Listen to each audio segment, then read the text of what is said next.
नमस्कार दोस्तों, कैसे हैं आप सभी।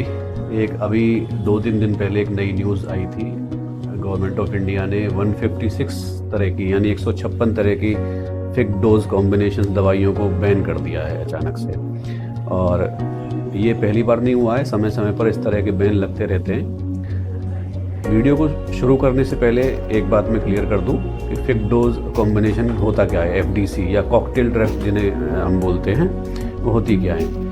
दोस्तों फिक्स डोज कॉम्बिनेशन या कॉकटेल ड्रग्स वो होती हैं जो 2 या 2 से ज़्यादा ड्रग्स को अलग अलग मॉलिक्यूल्स को मिला करके कंबाइन करके और एक ड्रग बना दी जाती है, टैबलेट फॉर्म में या सिरप फॉर्म में या इंजेक्शन फॉर्म में, जिसको हम एफडीसी बोलते हैं। और किसी भी एफडीसी बनाने के पीछे की वजह होती है, एक तो कॉस्ट फैक्टर को कम करना।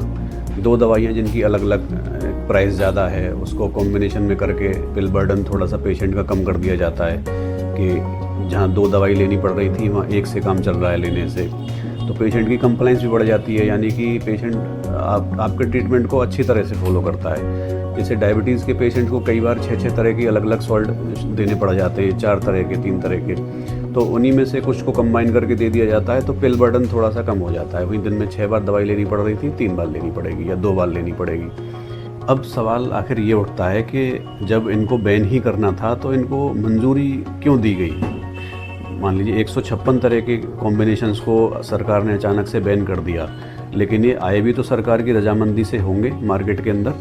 तो ऐसा क्या वजह रहती है कि पहले ही इनको रजामंदी दे दी जाती है, फिर अचानक से बैन लगा दिया जाता है।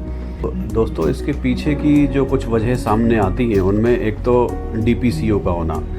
भारत सरकार हर साल कुछ ड्रग्स को डीपीसीओ में डालती है, यानी कि ड्रग प्राइसिंग कंट्रोल ऑर्डर। ये एक तरह की लिस्ट है जिसमें हर साल कुछ ज़रूरत वाली दवाइयाँ, जिसको एसेंशियल मेडिसिन कहा जाता है, या ऐसी दवाइयाँ जो आम आदमी की पहुँच के अंदर होनी चाहिए, जैसे कि पैरासीटामोल है, मेटफॉर्मिन है, शुगर की सबसे बेसिक दवाई है डायबिटीज़ की, जो लगभग हर पेशेंट लेता है। इस तरह की बहुत सारी दवाइयाँ हैं। सेल्ब्यूटामोल है, जैसे अस्थालिन जो इन्हेलर आता है या टेबलेट आती है, जो अस्थमा के मरीज़ों को दी जाती है। इस तरह की दवाइयाँ डीपीसीओ के अंतर्गत आती हैं और ये हर साल ये लिस्ट जारी करती है गवर्नमेंट ऑफ इंडिया। तो का मतलब दरअसल ये होता है कि किसी भी दवा की मैक्सिमम रिटेल प्राइस एक फिक्स्ड जो गवर्नमेंट तय करती है उससे ज़्यादा नहीं हो सकती। यानी कि मान लीजिए अगर मेटफॉर्मिन के टैबलेट की डोज गवर्नमेंट ने निश्चित कर दी कि ये 1 रुपये या 2 रुपये से ज़्यादा आप नहीं रिसाइड दे सकते, तो कोई भी कंपनी उससे ज़्यादा एमआरपी पे उसको बेच नहीं सकती, ये रूल बन जाता है। अब कंपनी क्या करती हैं, इसका तोड़ निकाल लेती हैं।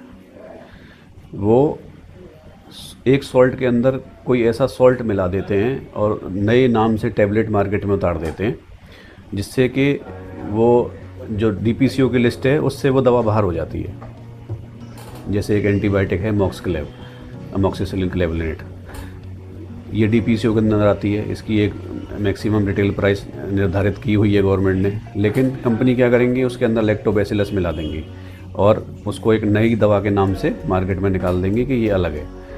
इस तरह से कंपनीज फिक्स डोज कॉम्बिनेशन अलग अलग तरह के उल्टे सीधे बनाती रहती है, इर्रेशनल कॉम्बिनेशन जिनको बोला जाता है, जिनकी कोई यूज़ नहीं है, जिनका के कोई औचित्य नहीं। तो इस तरह की बहुत सारी दवाइयाँ अभी गवर्नमेंट ने बैन की है। काफ़ी लंबी लिस्ट है, लेकिन बहुत कॉमन दवाइयाँ भी हैं, जिसमें कि मेनली सर्दी जुकाम खांसी में यूज़ होने वाली कॉमन कोल्ड वाली मेडिसिन हैं, बहुत सारी खांसी के सिरप्स हैं। इसके अलावा इंजेक्शन है, मेफेनेमिक और पैरासीटामोल का इंजेक्शन है जो कि फ़ीवर के लिए यूज़ होता है, हाई ग्रेड फ़ीवर के लिए, वो है। एसिक्लोफेनेक पर प्लस पैरासीटामोल की fixed dose combination 125 milligram paracetamol और 50 मिलीग्राम एसिक्लोफेनेक का कॉम्बिनेशन भी बैन किया है, जो कि डोज कॉम्बिनेशंस की बात है, ये होने चाहिए, बहुत ज़रूरी है। बहुत सारी दवाइयाँ हैं, जैसे डायबिटीज़ की मेडिकेशंस हैं, जो कि एक पिल के अंदर 3-3 दवाइयाँ होती हैं, आजकल आ रही हैं, ट्रिपल ड्रग कॉम्बिनेशंस आ रहे हैं, जो एक ड्रग से एक पिल से ही काम हो जाता है, जो कि हमें अलग अलग 3 दवाइयाँ देनी पड़ती पेशेंट को। इससे कॉस्ट फैक्टर काफ़ी कम हो जाता है पेशेंट के ऊपर। तो फिक्स्ड डोज कॉम्बिनेशन ज़रूरी हैं, लेकिन ये कॉम्बिनेशन ऐसे होने चाहिए कि जो ज़रूरत के मुताबिक हों, जिनसे पेशेंट का फ़ायदा हो, ना कि कंपनियों का फ़ायदा हो। तो गवर्नमेंट को इस तरफ ध्यान देना चाहिए, लेकिन ये इस तरह की लिस्ट निकालने से बेहतर है कि ये इस तरह के कॉम्बिनेशन मार्केट में आने से पहले ही बैन कर दिए जाएं, तो ज़्यादा बेहतर होगा। इसी तरह की और जानकारी के लिए जुड़े रहिए डायबिटीज़ ज्ञान चैनल से। धन्यवाद।